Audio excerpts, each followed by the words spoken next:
Thank you. Right. Welcome to the Chantay Golson Show, where every entrepreneur and C-level and above come to get meaty information that would help them to be productive as well as to prevent and overcome burnout. The whole purpose of the Chantay Golson Show is to help you to understand that there is help for all of your stress needs. And we want to help you to prevent burnout, because burnout is a huge factor which deters productivity, cash flow, outcomes, and they make them go out the door. So we want to help you understand these particular processes. I have a great guest with me, and I'm so curious to know how much meaty information she's going to give us. So we have Cheryl with us, and she's the organizer and or founder of Cheryl M. Muse.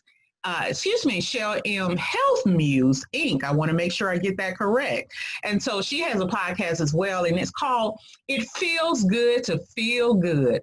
Future-proof your health. And she's going to talk to us about some areas in her life that she really gained messages from out of the capacity of doing business as well as other areas of her life. And so we're so excited to speak with her. Welcome, Cheryl, to the Chantay Golson Show. How are you today? I'm terrific, and I'm really excited to be here. Thank you so much for having me. Absolutely.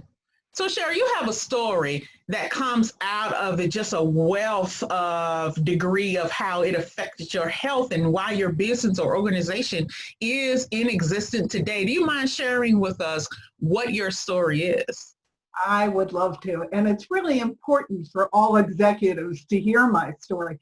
I was a retail senior executive, and I left 25 years ago and started my own business as a solopreneur. At one point, I had been a fine jewelry buyer, and I left to start a jewelry business where I created jewelry for a lot of the big box retailers, Macy's, Kohl's, JCPenney. And I worked 24/7. I always worked 24/7. And so I wasn't paying attention to my body. Yeah. And my body had been trying to give me messages that my stress was building and that things were breaking down in my body, and they were flitting past my brain so quick I didn't even stop to think about it.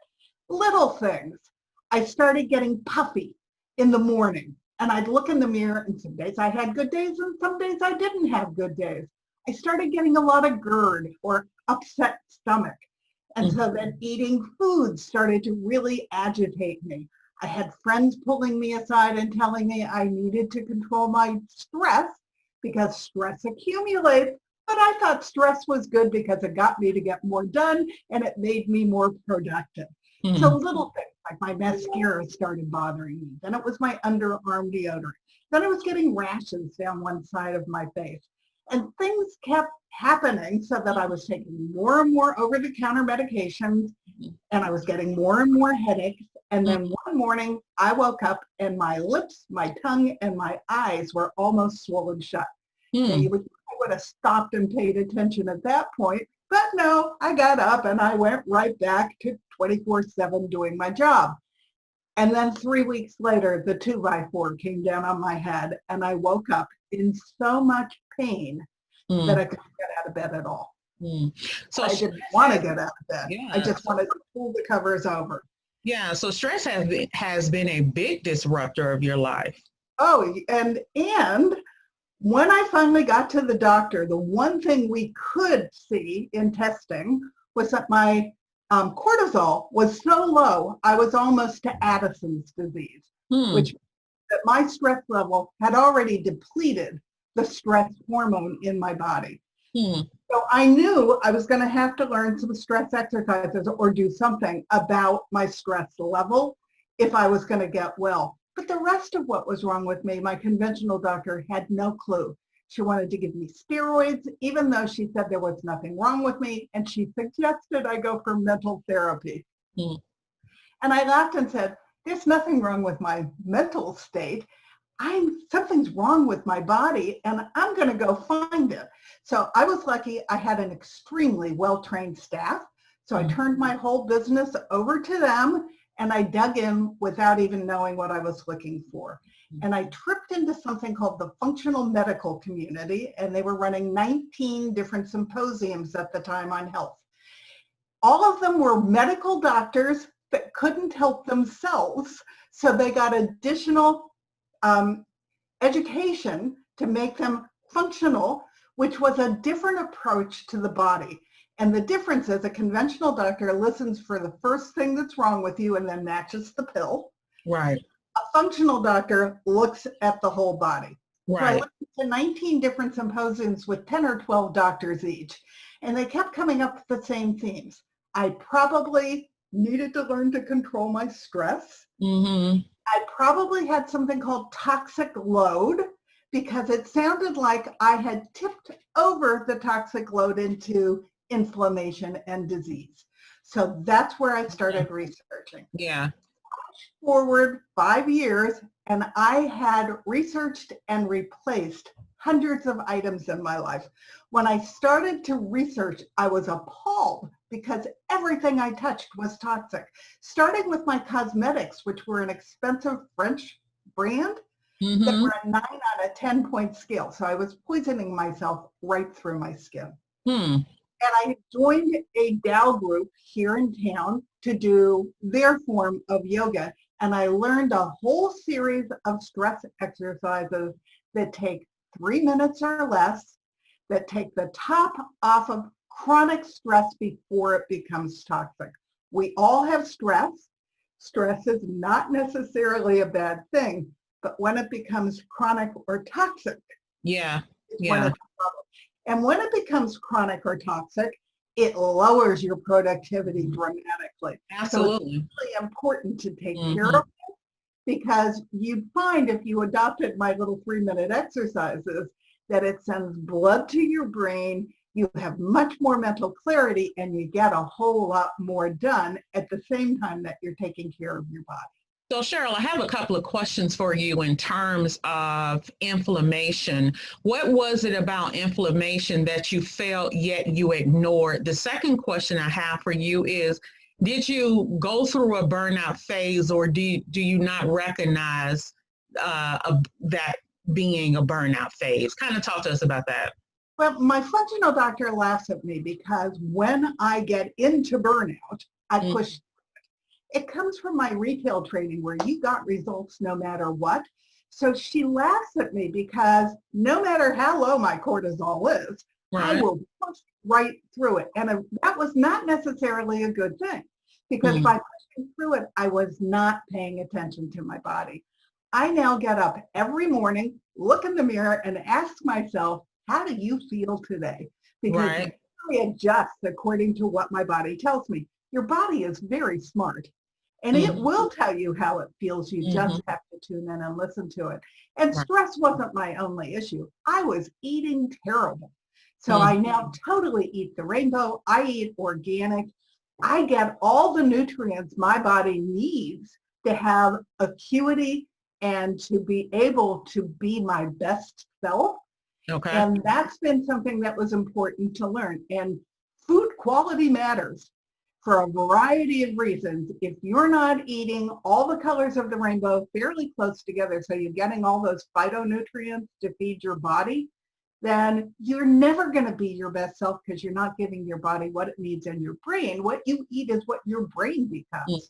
And not giving your body what it needs. I came to learn that myself in terms of just having my staff go get me something to eat for lunch, no matter how heavy it was, and found myself after eating, of course, about an hour and a half after you eaten certain things, your energy level just goes down and you become depleted. And it's as if you're so ready to go home. You're not. So the little thing that you did have planned to do after lunch, 1 or 2 certain things that you felt like you can get done with, you have no energy to do. And then therefore that turns into, whether noticeable or not, can turn into irritation. And that was happening to me. I was eating so heavy that it made me feel heavy and bad, didn't have energy to do anything, didn't want to be bothered with anything. And so it was like clockwork.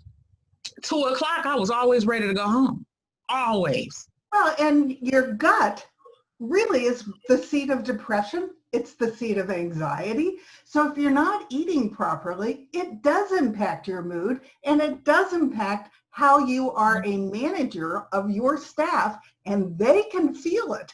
If you're taking care of yourself and you're eating phytonutrients and you're taking care of your stress and letting the top off of it before it becomes a problem, they're going to be much happier, they're going to be much more productive, and you're going to be happier and much more productive.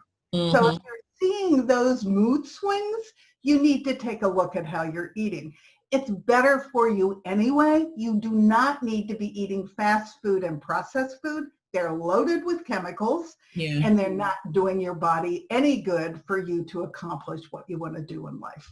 And that's something to that, because when I did decide to eat salads or something light, like a soup, a brothy soup, something to that degree, it was totally different, totally different.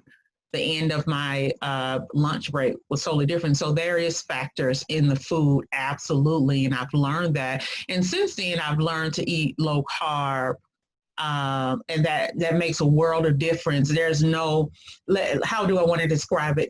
There's no dip or change in the energy from before I ate to after I ate. And that was a big reason why I chose to eat lunch at 1 p.m. because historically I will always have low energy, and at least if I get to 1, I would have been productive early on in the day. And so that was logic to that madness, if you will. So, and believe it or not, I now cook almost all the food I eat. I eat out very rarely because I want to control what I'm putting into my body. So one of my favorite things to take when I'm going to the office and going to have lunch there is I take a canning jar and I make a layered salad of all the different colors of the rainbow. And I take my salad dressing in a separate jar and I take a bowl. And that's my lunch, and it's loaded with goodness. So I don't feel a dip in energy at all. I get an increase in energy as I go into my afternoon. Okay. If I did feel a dip, though, I would now get up and do one of my little exercises. One of them is just a breathing exercise, which will reset the parasympathetic nervous system. You do 4 rounds. It takes 3 minutes. It completely resets your body. And you feel terrific when you're done. And I know it works because I go to my functional doctor an hour away. I'm in LA traffic. I was stressed as heck when I got there, so my blood pressure was always sky high and my pulse was fast. Now I do this exercise while I'm sitting in traffic, and I have the lowest pulse and the best blood pressure of any patient she works with. And it's called the Dr. Andrew Weil 478 breathing exercise. And you can find it right on YouTube and do it with him until you're comfortable doing it. It's not hard to learn. And I could be sitting almost anywhere and just be doing that to relax myself. It's amazing, and it will re-energize you to go about the rest of your day with vigor. Yeah, a breathing exercise is very important. If you're doing it correctly, it can really refuel and re-energize. So physiologically, you're taking all of the bad energy, I'll just say it in an easy way, and you're recouping, you're flushing out, bringing back in. So the importance of self-care is astronomical to productivity and health. So what other important practices do you incorporate for self-care? Well, I do lots of things for self-care. It's funny now. It's become very important. And I used to think self-care was selfish. It is not. It's not. Selfless. If you don't take care of yourself, you can't possibly take care of anybody else. And if you're an entrepreneur, you have other people that are depending upon you. Right.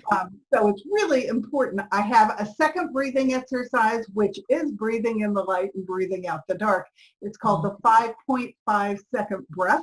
You breathe in for 5.5 seconds. You breathe out for 5.5 seconds.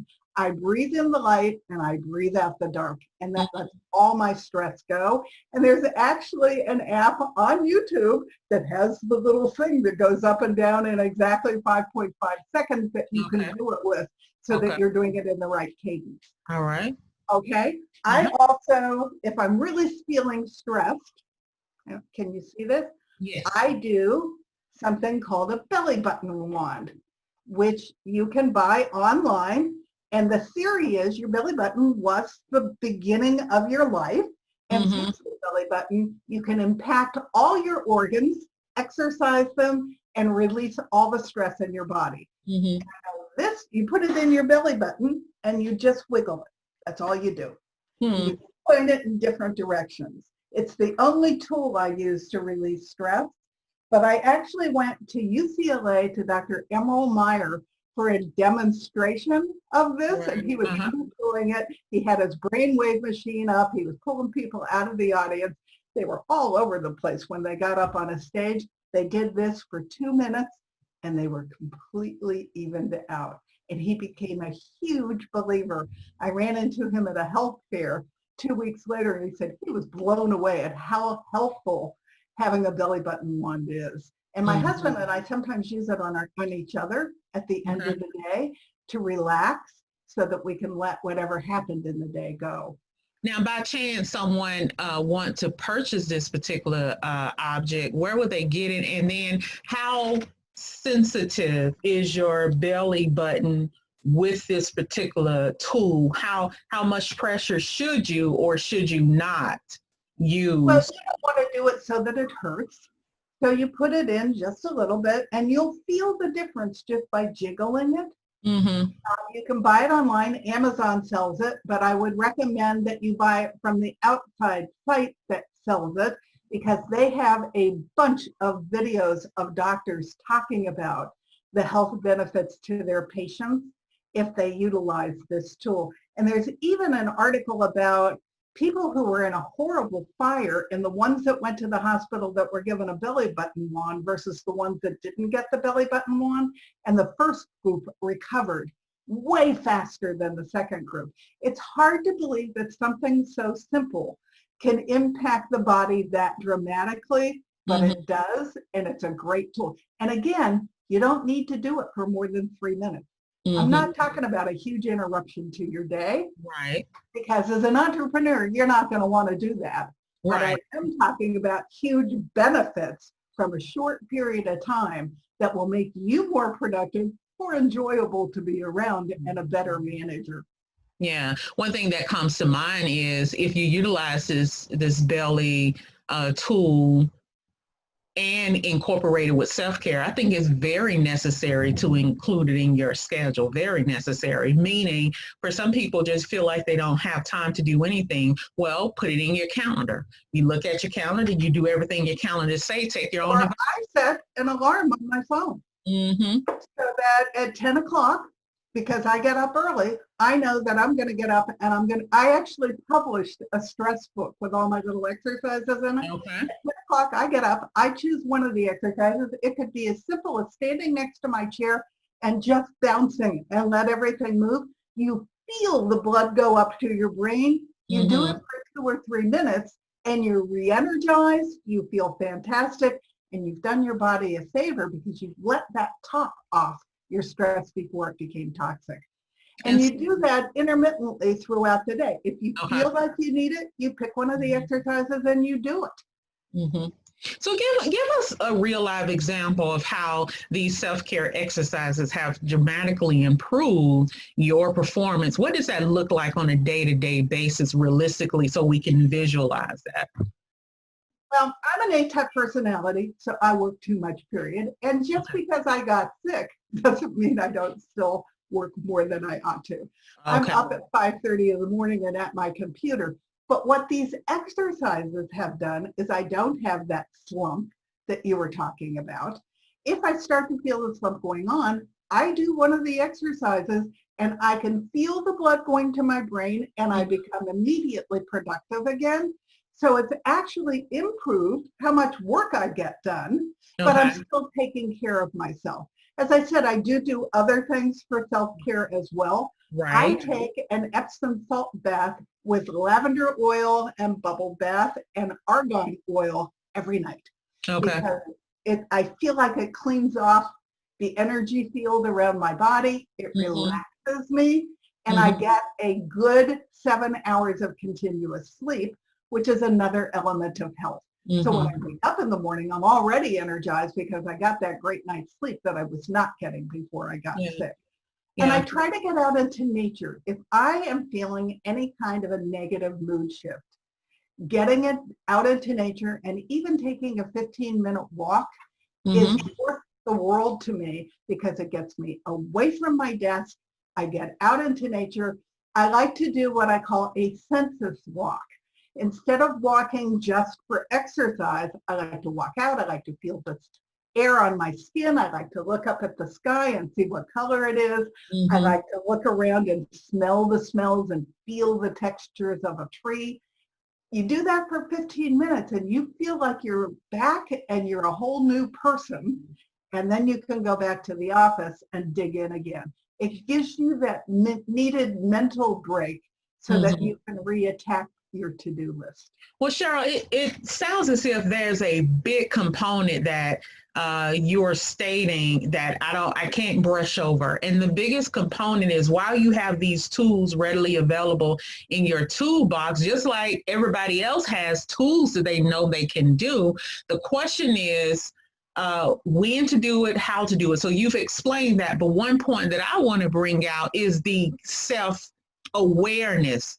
When you're paying attention to yourself, which then determines when and how you do the exercise. So my point is, when you're feeling yourself dipping, when you're feeling yourself, what are some other signs that you feel yourself going through, but then you become aware that you need to use your tools? So what are some of those other feelings? I'm getting irritated, or my mood is shifting, or my employees look at me cross-eyed like, okay, it's time for you to do something here. I pay attention to that, but I'm also much more in tune with my body now. It doesn't shoot through my brain with the speed of light. When it starts to talk to me, I stop and I listen to it. And I know I don't have to interrupt my workday for very long to rejuvenate and do one of these things. And if my body's not telling me to do it, I still do it like at 10 o'clock and at 3, just so that I know I get that break, I get that 3 minutes, they're mine, they rejuvenate me, and then I feel terrific again. And that's an alarm that's actually set on my phone.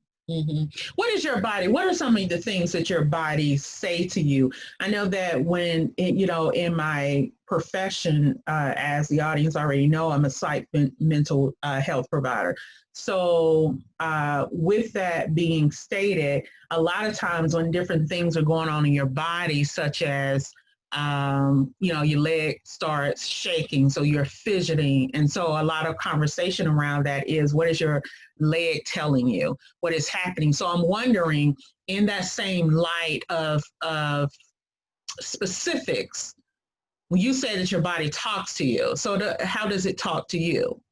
If I have a little whiny headache, I don't take over-the-counter drugs anymore. I try to get down to what's causing it, and I do something to release the stress that's probably behind it. If my hands are starting to swell, that's inflammation. And so then I know I need to get up and I need to shake and I need to move. If I have any kind of what my family called agita, stomach complaint, then that's not normal. I don't take antacids anymore. I know that I need to eat more green vegetables because green vegetables are alkaline, and that will settle my stomach so that I don't have all of that agita anymore. And I have it all the time. A lot of my symptoms are gone. So I'm stopping for a second just to think about what was it that was going on with me. I actually have 20 different symptoms that tell you you're not as healthy as you think you do, that I give as a handout, because most people don't know that that's inflammation. And inflammation is the basis of all chronic illness, and it all starts with the gut. So you need to be aware of these 20, I used to get rashes all the time. I don't get them at all anymore. If I got nervous, then these crazy rashes would come out, maybe only on half my body, and I never knew what caused them and where they came from. If you're having skin outbreaks, psoriasis, eczema, acne, That's an inside job. That's coming from your stomach. That's telling you something's not right with your body. Only when I was a solopreneur, I sold my business last year so I could be all in with health. When I was a solopreneur, I didn't pay attention to that. Right. And I now do. The minute it starts, I pay attention. Okay, good. So, yeah, it's important. I actually went back to school at 67 to become a health coach because my BA is in English from Berkeley and I didn't think anybody would give me credibility. But I've done 5 significant years of research and written 2 books about this, which together have won 20 different awards. So I talk about this stuff all the time because I really want to help other people who are where I was and aren't recognizing that there are things that they can be proactive and do about it. So Cheryl, where can people grab your freebie, your guide that you were making mention of? If I send it to you, can you post it under this? Is there a way to do that? I have it as a handout. Sure. Or they can go to my blog and on my website, which is also CherylMHealthMuse.com. I'm a muse because I want to inspire you. That makes it easy to remember. If you go to my blog, it is one of my blogs that's posted on my website. But it is important to be aware of what these 20 signs are, because especially if you're an entrepreneur, it will make you stop and think about what your body is saying. And that's the whole point of the list. Yeah, absolutely. So with that being stated, where can we also find you on social media? I am all over the place. I am also Cheryl M. Health Muse on Facebook. I am Cheryl M. Health Muse on Instagram. I have other pages as well. On Pinterest, I'm also Cheryl M. Health Muse, and I am Cheryl M. Health Muse on LinkedIn. But I have a website for toxins, which I eliminated, which is It Feels Good to Feel Good, Future-Proof Your Health. And that's also the name of my podcast, which is on Voice America and out in 69 countries. And I opened up my own publishing website and publishing company called Heavenly Tree Press so that all my books and my podcasts can be housed together. So that's where you can find all of that.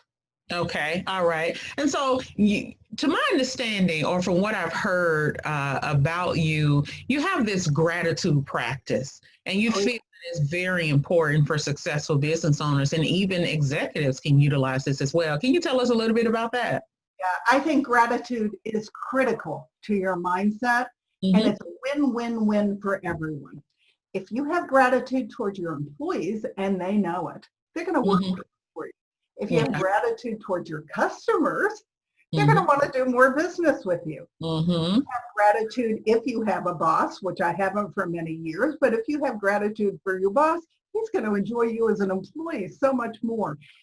If you have gratitude to your spouse or your children or your friends or your parents, it's a win-win. So when I get up in the morning, the first thing I do is list 5 things that I am grateful for from the day before. Why do I do that? Because it gives me a positive mindset. It washes out all the negative, and I start off in a positive place to go accomplish my day. And then the second thing I did, I actually produced a journal for my book group for my second book. I sit down and I list my victories. Somebody asked me what I'd accomplished in the last year, and I had to stop and think about it. But when I list them, I've accomplished unbelievable amounts of stuff. But we don't stop long enough to relish it and to give ourselves credit. So I made a victory journal and a gratitude journal for everybody in my book group. And I use it because every morning I take a second to write down what was it that I accomplished in the last 24 hours. And it doesn't matter if it's big or small. It's worth sitting and giving yourself credit for it and that little pat on the back. Because you are, if you're an entrepreneur, you are motivated to get results. So for God's sake, stop long enough to relish them. And so if they didn't have your book, you would encourage them to go get your journal book. But if they didn't, they can just take a piece of paper, right? A piece of paper and list 5 things you're grateful for. And then what was it that you accomplished yesterday and where are you headed? I have a private group on Facebook called Feeling Good, Living Low Toxin, and we do gratitude in there every morning as a group.